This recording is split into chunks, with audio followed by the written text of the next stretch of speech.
दोस्तों, कल्पना कीजिए एक ऐसी शाम की जब सूरज धीरे धीरे पहाड़ों के पीछे छिप रहा हो। आसमान में नारंगी और गुलाबी रंगों की हल्की सी छटा बिखरी हो और हवा में एक अजीब सी उदासी घुली हो जो दिल को छूकर गुजरती हो। जहां एक व्यस्त पहाड़ी रोड पर अचानक एक सरकारी जीप रुक जाती है और उस जीप में बैठी एक युवा महिला अधिकारी, जिनका नाम अनन्या मेहता है, अपनी बड़ी बड़ी आंखों में चिंता और जल्दबाजी की चमक लिए बाहर की तरफ झांक रही हैं, क्योंकि उन्हें एक बेहद जरूरी मीटिंग में पहुंचना है जहां बड़े बड़े फैसले होने वाले हैं।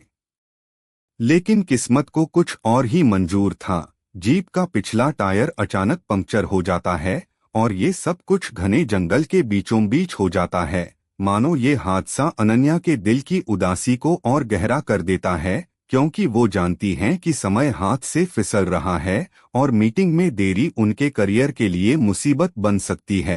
तभी उनका ड्राइवर, जो एक बेहद ईमानदार और मेहनती इंसान है, जीप से उतरता है, डिग्गी खोलता है और स्टेपनी निकालने की कोशिश करता है।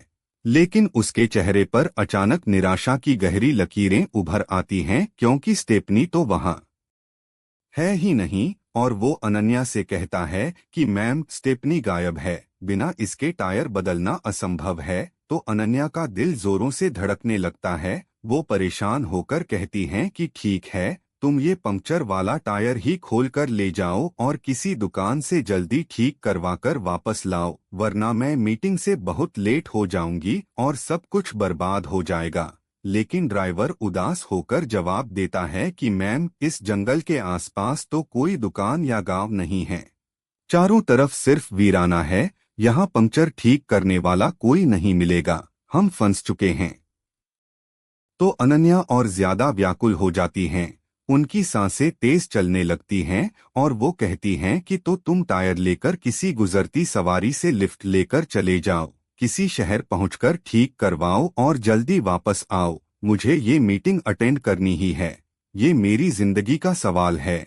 लेकिन ड्राइवर उन्हें याद दिलाता है कि मैम, मेरे पास एक पंक्चर ठीक करने वाले का नंबर है, वो आदमी कहीं भी आकर काम कर देता है, बस एक कॉल की बात है। तो अनन्या थोड़ी राहत की सांस लेती हैं और कहती हैं कि ठीक है, उसे तुरंत बुलाओ, हमें देर हो रही है। समय निकलता जा रहा है और ड्राइवर फोन निकालकर उस आदमी को कॉल करता है, जिसका नाम विराट सिंह है, अपनी लोकेशन शेयर करता है और कहता है कि जल्दी आ जाओ, इमरजेंसी है। और बस 10 से 15 मिनट में विराट वहां पहुंच जाता है, अपनी छोटी सी वैन में कंप्रेसर, टूल्स और सारा सामान लेकर। वो अनन्या की जीप के पीछे अपनी वैन लगाता है, क्योंकि पंक्चर पिछला टायर है, और बिना देर किए काम शुरू कर देता है। अनन्या जीप के अंदर बैठी रहती हैं। बाहर की उदासी भरी शाम उन्हें और बेचैन कर रही है। लेकिन जैसे ही वो साइड मिरर में विराट को देखती हैं, उनका दिल इतनी जोर से धड़क उठता है कि मानो समय रुक गया हो। वो हैरान रह जाती हैं, आंखें फटी की फटी रह जाती हैं। और विराट भी जब डिग्गी खोलने के लिए जीप के पास आता है तो अनन्या को देखकर हड़बड़ा जाता है। उसकी आंखों में एक पल के लिए पुरानी यादें चमकती हैं, लेकिन वो चुपचाप अपना काम जारी रखता है। जैक लगाता है, टायर ठीक करता है, हवा भरता है, सब कुछ चुपचाप लेकिन कुशलता से। फिर ड्राइवर पूछता है कि भाई, कितने पैसे हुए? लेकिन विराट मना कर देता है, कहता है कि नहीं सर, आप बड़े लोग हैं, सर पैसे नहीं लूंगा, बस मैम से कह देना कि अगर कभी मेरी कोई सरकारी मदद की जरूरत पड़े तो वो मेरी सहायता कर दें, मैं हमेशा उनका शुक्रगुजार रहूंगा।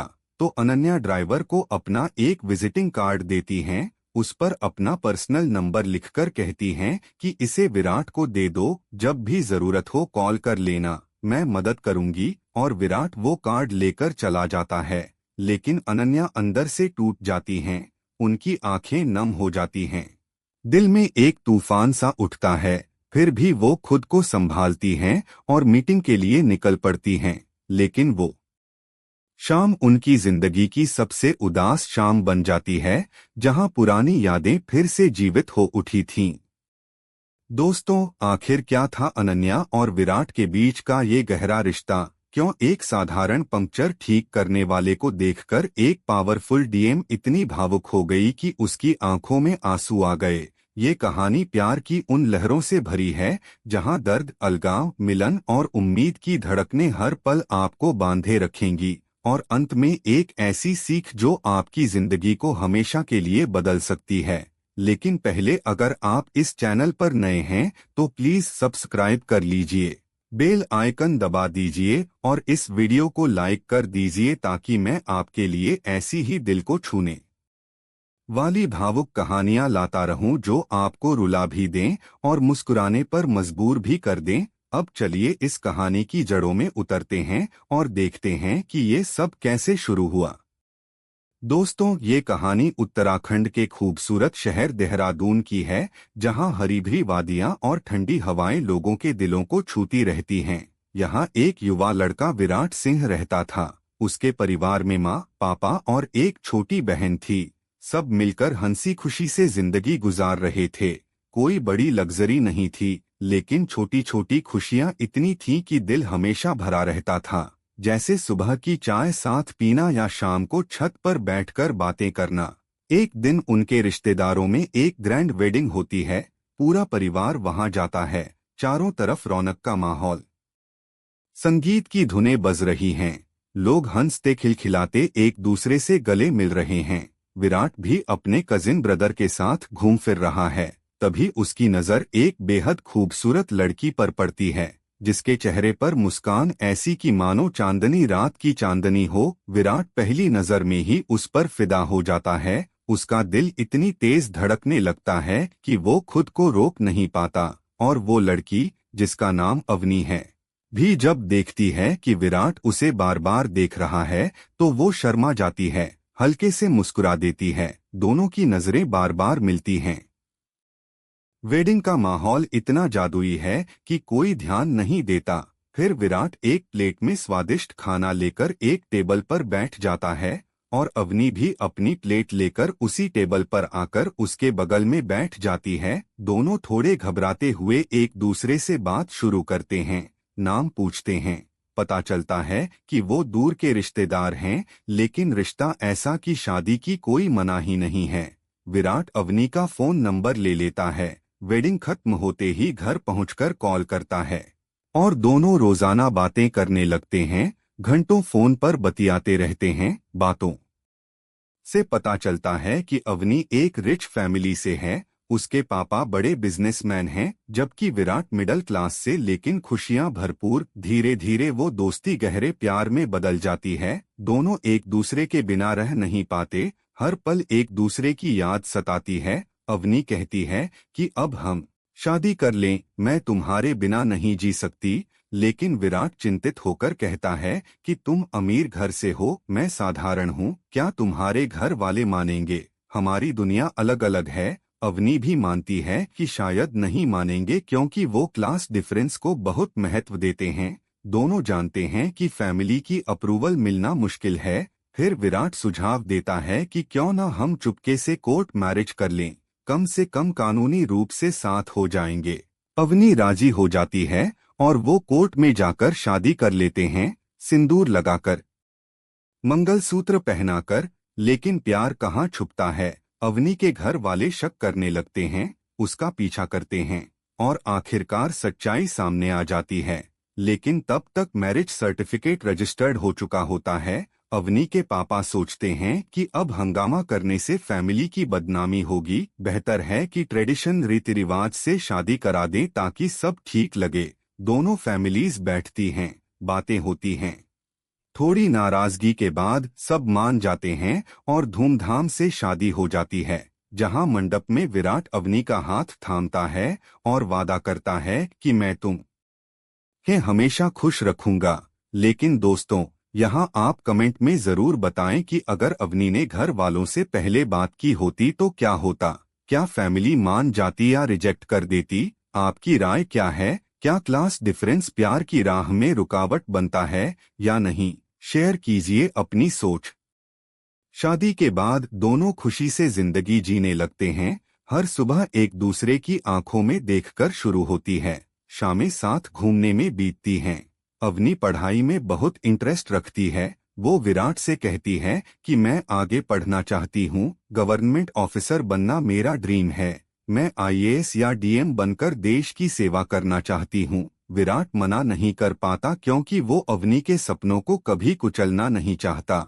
लेकिन वो चिंता से कहता है कि घर कौन संभालेगा, फैमिली की जिम्मेदारियां कौन निभाएगा। अवनी मुस्कुराकर कहती है कि मैं सब मैनेज कर लूंगी, तुम चिंता मत करो। और वो ससुराल में रहकर ही पढ़ाई शुरू कर देती है। फैमिली भी सपोर्ट करती है। सब चाहते हैं कि बहू आगे बढ़े, घर का नाम रोशन करे। लेकिन समय बीतने के साथ अवनी को घर की छोटी छोटी कमियां नजर आने लगती हैं, जैसे किचन में मॉडर्न अप्लायंसेज न होना या रूम का छोटा होना। वो अपनी माँ से फोन पर शिकायत करती है कि यहाँ कुछ भी नहीं है जैसा हमारे घर में था, मैं यहाँ एडजस्ट नहीं कर पा रही। लेकिन माँ समझाने की बजाय अवनी के मन में विराट और उसके फैमिली के खिलाफ जहर घोलने लगती है।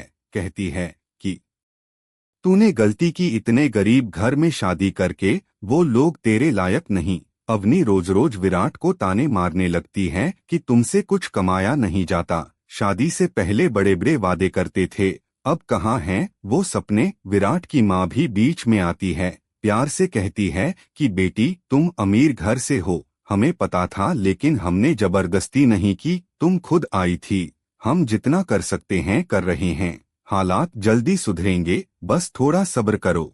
लेकिन अवनी का सब्र टूटता जाता है। पैसों की तंगी से उसके सपने अधर में लटकते लगते हैं। पढ़ाई के लिए बुक्स और कोचिंग के पैसे जुटाना मुश्किल हो जाता है।